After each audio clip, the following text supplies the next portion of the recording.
주린이들의 멘탈 강화 방송 돈다방 미쓰리 4월 11일 화요일 방송 시작하겠습니다.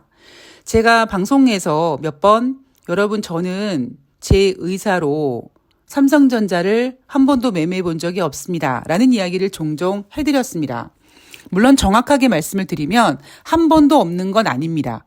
제가 증권사 근무할 때 제가 관리하던 고객들이 본인 스스로 이주임 나 삼성전자 좀 사줘.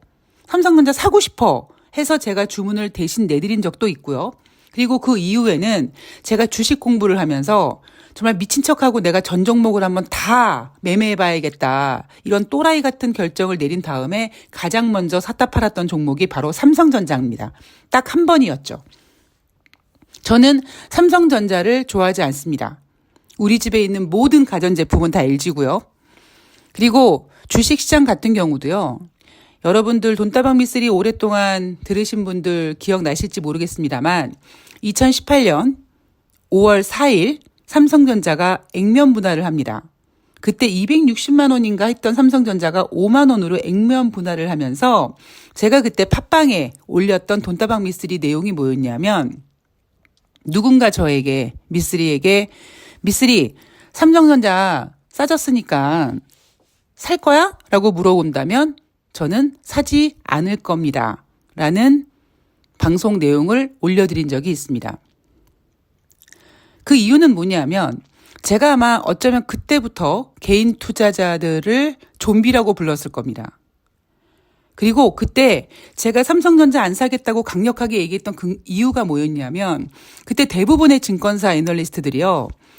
5만 원이니까 7, 8만 원 금방 간다 그랬거든요. 그래서 제가 오히려 5만 원이 깨질 수도 있습니다. 라고 예상을 했고요. 미쓰리 예상대로 삼성전자는 액면 분할을 한 다음에 5만 원이 깨졌던 적이 있었죠. 자, 제가 왜 삼성전자 이야기를 하느냐. 지금 저와 이벤트를 같이 하고 계신 분들은 내가 왜 미쓰리가 삼성전자 싫어하는지 알겠네 하고 공감 가실 겁니다. 제가 분명히 종목 장세라고 말씀을 드렸죠. 그런데 엄청난 어닝 쇼크를 만든 삼성전자가 감산하지 않겠다고 했던 그 결정을 뒤집고 감산을 결정합니다. 그러면서 주가가 올라갔고요. 그 덕분에 코스피는 2,500포인트 올라가 있고 그리고 모든 이슈와 모든 힘과 모든 돈은 삼성전자로 집결을 합니다.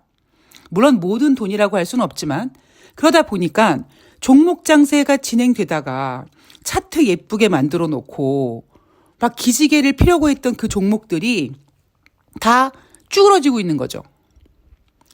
요 며칠 분위기가 그랬을 겁니다. 지난주 아마 삼성전자가 잠정 실적 발표하고 감산하겠다고 결정하면서 삼성전자가 4% 상승하고 그리고 월요일 증시까지 보면 종목들이 종목 장세를 펼치다가 찌그러져 있습니다. 다행스럽게 지금 화요일 증시는 다시 이제 종목들이 다시 이제 기지개를 피고 있습니다. 제가 그래서 삼성전자를 싫어합니다. 물론 그럼 미쓰리 삼성전자를 사면 되잖아 하고 말씀하시는 분들도 계시겠지만 삼성전자의 어떤 경영권에 대한 문제, 예전에 삼성물산과 아시죠? 예.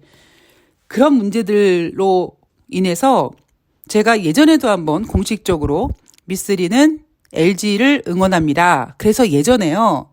그때 연초에 아마 LG가 6만 원이었나 그랬는데 제가 연말에 10만 원 가면 정모하겠습니다라고 해서 진짜 연말에 10만 원 찍어서 그때 크리스마스쯤 됐을 때 정모했던 그 경험도 있습니다.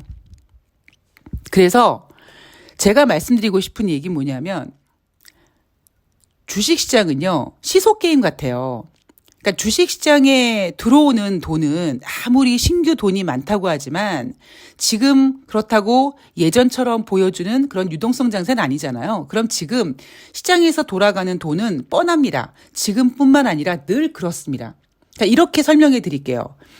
하루 주식시장 판에 딱 베팅하는 돈은 똑같다라고 보셨을 때 과연 그 돈들이 어디로 몰려가느냐에 따라서 삼성전자가 강하면 종목들이 쭈그러져 있고 종목들이 활개를 피면 삼성전자가 쭈그러드는 그런 시속 게임이 전개된다라는 겁니다. 그리고 지금 코스피가 2,521포인트, 제가 지금 녹음하고 있는 시간 기준으로 그 정도 올라와 있는데요. 다시 여러분, 그러니까 지수, 하락할 거라는 거를 염두에 두시고 시장을 대응하시기 바랍니다. 지금은 다시 말씀드리지만 흥분할 때가 아니고요. 왜 흥분할 때가 아닌지 4월 10일 월요일 뉴욕 증시를 전해드리면서 하나씩 풀어나가드리도록 하겠습니다. 요 며칠 동안 구독자 수가 또 빠졌습니다. 돈다방 미쓰리는요, 구독자 수가 빠지는 그 때가 정확합니다. 언제냐 하면 개인 투자자들이 막 흥분할 쯤 되면 빠져나갑니다. 그분들이 어디 가실까요? 다른 방송 갑니다. 2600 갈 수 있어요. 이제 기준금리 동결하고 3월 달에 실리콘밸리뱅크 그 위기 이제 넘어가면 주식시장 고 외칠 수 있습니다. 여러분, 이런 전문가들을 따라가게 됩니다. 저는 말리지 않아요. 제가 또 곤조의 아이콘 아니겠습니까? 그래서 지금 제가 돈다방 미스를 2015년 하면서 지금 몇 번을 똑같은 경험을 하고 있습니다. 그러다가 주식시장이 또 빠지죠. 그러면 돈다방 미스리에 또 우르르 몰려듭니다. 왜냐하면 본인들이 불안하니까 마치 위로받기 위해서. 여러분 걱정하지 마세요. 이런 소리 듣기 위해서 돈다방 미쓰리로 들어왔다가 또 주식시장 분위기 좋아지면 불나방처럼 또 나가십니다. 그게 어쩌면요, 개인 투자자들이 돈을 벌지 못하는 가장 결정적인 이유라고 저는 생각을 합니다. 그래서 제가 올해까지는 여러분들에게 조금 더 수많은 가스라이팅을 더 해드리고, 이분들이 정말 저와 이렇게 뭔가 투자 마인드가 맞는구나. 제가 충분히 가스라이팅을 했구나. 이분들은 그냥 한 종목에 막 대박을 내는 그런 걸 원하는 게 아니라 꾸준히 이렇게 수익을 계속 낼 수 있는 안정적인 그런 거를 원하시는 게 이제 뭔가 확립이 됐다 그러면 제가 완전히 모두 다 그냥 회원제로 돌려버릴 거고요. 그리고 방송에서 리딩을 해드리는 그런 시스템으로 가든지 하여튼 제가 그런 결정을 내릴 겁니다. 왜 그런 결정을 내렸냐면, 왜 그런 거 있잖아요. 이제 이렇게 얘기하면 개인 투자자분들이 좀 알아듣겠지. 근데 못 알아듣는 거예요.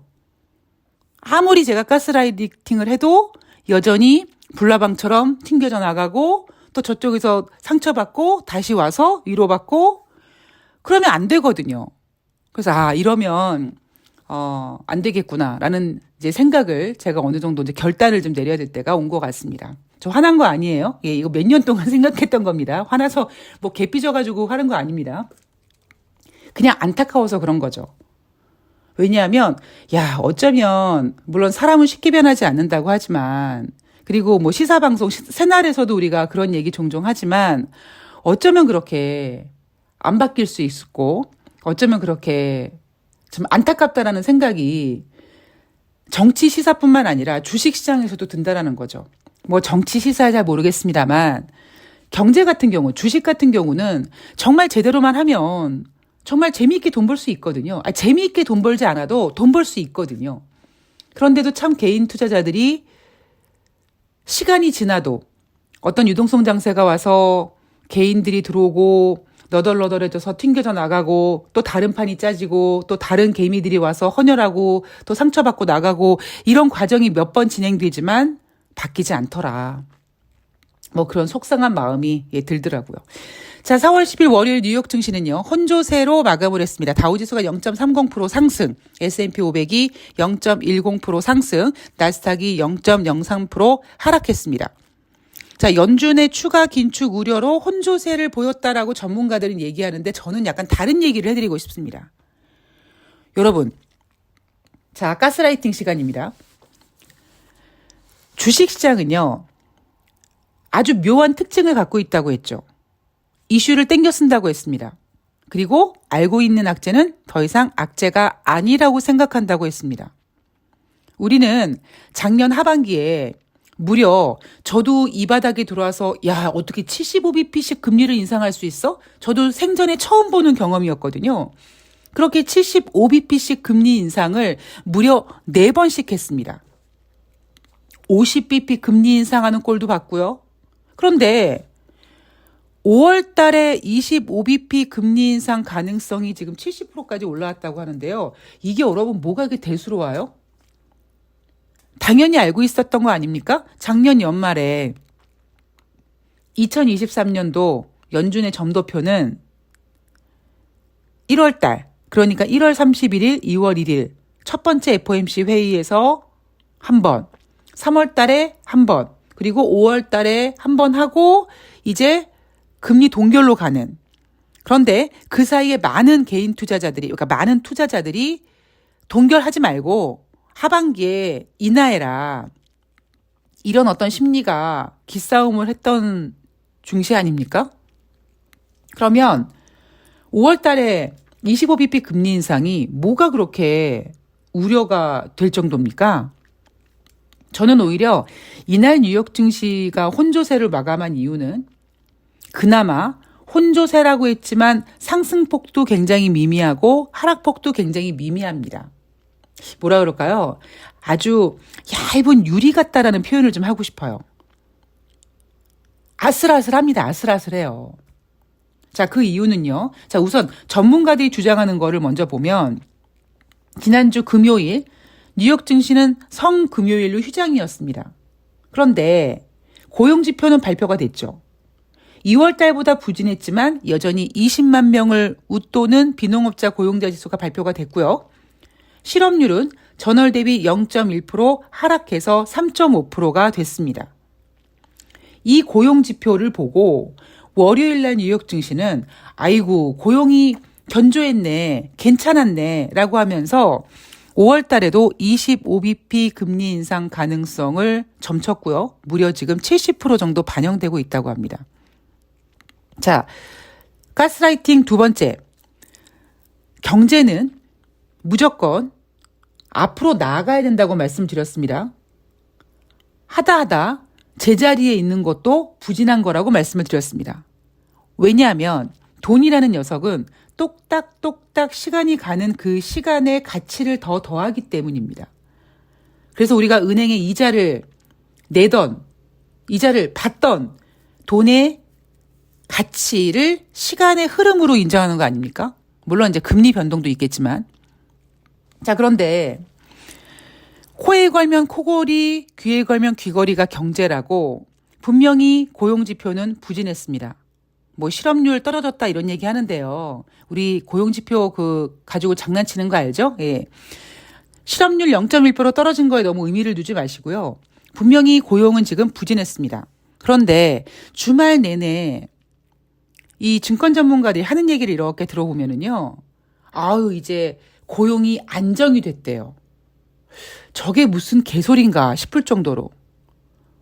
안정이 됐다라고 하니까 이제 고용이 그냥 괜찮으니까 이제 고용이 막 뜨거우면 연준이 계속 금리를 인상할 텐데 고용이 이제 안정이 됐으니까 연준이 금리를 덜 인상할 것이다. 그러면 아예 그냥 동결을 하는 게 맞는데 그것도 아니고요. 뭐 여하튼 예, 정말 제가 듣기에는 굉장한 개소리였습니다. 고용이 이제 확실하게 안정이 됐다. 그게 뭐 어쩌라는 겁니까? 그리고 비농업자 고용자 지수뿐만 아니라 돈다방 미스를 청취하시는 분들은 다른 고용 지표도 보셔야죠. 주간 신규 실업상 청구 건수가 발표되는 목요일 그 지표도 확인해야 되고 그 지표가 굉장히 지금 왜곡되게 수정돼서 작업 중이라는 것도 아셔야 되고요. 여기에 기업들의 채용 공고도 확실하게 감소되고 있고요. 이날 발표된 3월달 고용 추세 지수도 2월달 116.75에서 3월달 116.24로 전월 대비 하락했습니다. 이 얘기는 무슨 의미냐? 고용이 줄어들 가능성을 의미한다라고 합니다. 가능성을 의미하는 게 아니라 이미 지금 고용은 줄어들고 있어요. 고용은 부진하고 있습니다. 단지 다시 가스라이팅. 다른 경제 지표는 길게는 14개월, 짧게는 7, 8개월 동안 우하향 곡선을 계속 그렸지만 오직 고용지표만은 계속 좋았던 이유는 앞으로 미국 경제가 안 좋아질 거를 우려한 미국 국민들이 적극적으로 취업 전선에 뛰어들었기 때문이다. 그래도 경기 지표는 안 좋지만 내가 일을 원할 때 일자리가 주어질 수 있을 정도는 경기 둔화지만 내가 일하고 싶어도 일자리가 없어지는 거를 경기 침체라고 제가 여러분들께 정의를 내려드렸죠. 그런데 이제 아직까지는 아주 마치 유리 조각처럼 아슬아슬하게 이게 경기 둔화냐 침체냐 그 사이에 있지만 확실한 거는 고용 지표가 좋지 않다라는 겁니다. 이미 그거는요.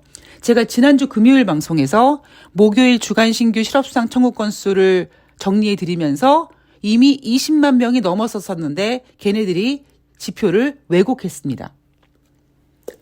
자, 또 하나. 이제 어닝 시즌입니다. 월가에서는요. S&P 기업에 상장되어 있는 기업들 순이익이 감소될 것으로 예상하고 있는데 무려 작년 4분기에 이어 올해 1분기 연속 2분기 마이너스 성장을 그러니까 마이너스를 예상하고 있다고 합니다.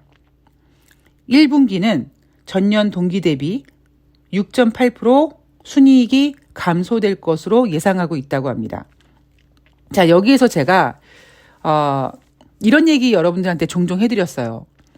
어차피 만약에 기업의 실적들을 발표하는 어닝 시즌에 어닝 쇼크면 너무 충격을 받을 수 있으니까 어떤 작업을 하냐면 눈높이를 낮춘다. 즉 다시 얘기해서 예상치를 낮춰놓을 것이다. 그러면 예상치에 부합하면 다행이다. 예상치보다 좋으면 서프라이즈다. 아유 안 좋을 줄 알았는데 겁나 좋아요. 이러고 이제 막 난리 부르스를 칠 거다. 그런데 여러분 이번에 삼성전자 실적 발표를 보셨겠지만 무려 마이너스 95%가 넘습니다. 마이너스. 그러면 그거는요. 어떻게 예상치를 어떻게 눈높이를 어떻게 낮춰야 될지를 모르겠어. 어떻게 눈높이를 땅바닥에 붙여놓을 수도 없고 그 얘기는 뭐냐면요. 제가 그동안 돈다방 미쓰리에서는 어닝 시즌 때 눈높이를 예상치를 좀 낮춰놓으면 어느 정도 이렇게 좀 잘 넘어갈 수 있습니다라고 말씀을 드렸는데 이번에는요. 웬만큼 눈높이를 낮추지 않고는 그 마이너스를 커버하기가 좀 어려울 것 같습니다. 그래서 어떤 짓을 하느냐. 삼성전자처럼 뭔가 다른 거를 제시하는 거죠. 여러분 삼성전자 감산한다고 삼성전자가 10만 원 갈 것 같습니까? 월요일 날 아주 난리도 아니더만요. 아주 전문가들, 증권 전문가들, 특히 애널리스트들이 감산 효과로 삼성전자 목표 주가 계속 상향 조정하고 있습니다. 여러분 조심하셔야 됩니다. 예. 제가 액면 분할했을 때 그때도 애널리스트들, 그때도 똥꼬들이 삼성전자 7만 원, 8만 원 가볍게 갈 수 있다고 했어요. 제가 못 간다고 했습니다. 그리고 그들이 틀렸고 제가 맞았습니다. 이번에도 마찬가지예요. 감산을 해서 재고를 줄인다. 이거는 어찌 보면 일시적인 효과일 수 있지만 왜 삼성전자가 감산을 하겠습니까?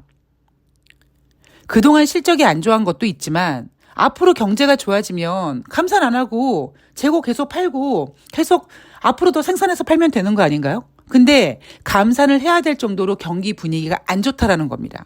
그러면 제가 국제유가 이야기할 때도 이런 얘기 종종 해드리는데 국제유가 오페크와 오펙 플러스 회원국들이 감산 결정하잖아요. 그러면 공급 차질 우려감으로 국제유가가 고공행진한다.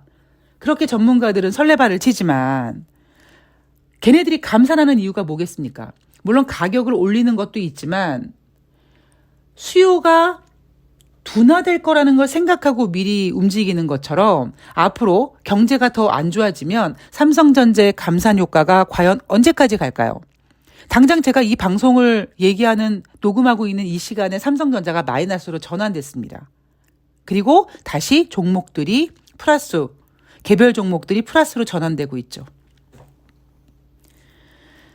IMF에서 GDP 손실 7%에 달할 것으로 전망한다라고 했고 저는 이번에 올해 경제 성장률을 하향 조정할 거다. 분위기는 그렇게 띄워놨는데 오히려 1.7%에서 2.0%로 상향 조정을 했습니다. 의미는 없고요.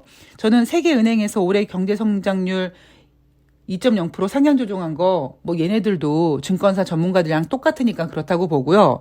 의미 있는 건 뭐냐면 IMF에서 GDP 손실 7%에 달할 것으로 전망한다. 이게 무슨 의미입니까, 여러분? GDP 손실이 7%에 달할 것으로 전망한다. 이 이야기는요, 다른 말로 표현하면 유동성이 이만큼, 유동성 거품이 이만큼 꺼질 것이다 라는 것을 의미합니다.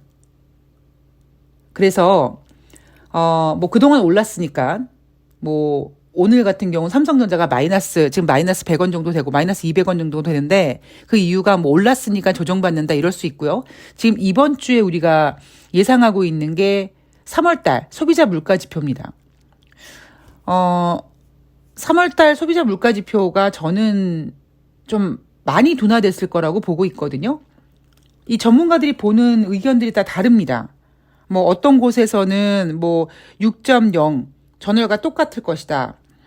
월스트리트 저널 같은 경우에는 5.2를 예상하면서 0.9% 정도 둔화될 것이다 라고 보고 있는데 저도 뭐 숫자로는 제시해 드릴 수 없지만 어쨌든 둔화폭은 좀 크지 않겠는가. 왜냐하면 그 이유는 3월 달에 실리콘밸리 뱅크 사태로 인해서 유동성 거품이 많이 꺼졌기 때문에. 자, 그렇다면 왜 돈다방 미쓰리에서 구독자가 빠져나가느냐. 연준이 금리 인상을 멈출 것이고 실리콘밸리 뱅크 사태가 이제 끝난 것 같고 인플레이션 완화됐고 소비자 물가지수 잡혔으니까 전문가들이 증권사 애널리스트들이 이제 뭘 제시하겠습니까? 다시 2800포인트 얘기를 할 겁니다. 이거는요 공식 같아요. 지금 2500포인트 위에 올라와 있죠. 조금만 이 포지션으로 더 가면 당장 2600, 2800 얘기 나옵니다. 그런데 저는 여러분들한테 다시 빠질 거라고 말씀을 드리고 싶습니다. 올해 주식은요 2800, 2900, 3000 갈 수 있는 그런 장이 아닙니다. 조심해야 됩니다. 제가 올해 종목 장세라고 주장하는 이유는 그나마 지수랑 상관없이 갈 수 있는 종목들이 있기 때문에 종목 장세인데요. 올해 지수는 절대로 2800, 2900 그렇게 쉽게 갈 수 있는 장이 아닙니다. 지금 실제로 굉장히 엉망진창되어 있는 게 많은데 너무 마치 지금 윤석열 정부가 말아먹는 게 겁나 많은데 뉴스에서 태평천하를 얘기하는 것처럼 경제가 엉망이고 무너지고 있는 게 많은데 주식시장은 물론 선반영된 것도 있지만 너무 개인 투자자들이 그런 거를 외면하고 있습니다. 그런 거를 외면하고 증권 전문가들 이야기만 바라보고 불나방처럼 뛰어들고 있는데요. 저는 불나방처럼 뛰어드는 분들을 말리고 싶지 않습니다. 예. 왜냐하면 말려봤자 같이 끌려 들어갈 것 같아서 말리고 싶진 않습니다만 최소한 돈다방 미쓰리를 오랫동안 믿고 들으시는 분들은 앞으로 어떻게 해야 된다? 조심해야 됩니다. 제가 단순히 주식시장 현재가만 보는 게 아니라 제가 지수 지표를 보는 게 있단 말이에요. 그거 봤을 때 이제 내려갈 거야 하는 그런 모습을 보여주고 있습니다. 자, 그 얘기는 다시 얘기해서 뭐 2600, 2800 그렇게 쉽게 오지 못한다.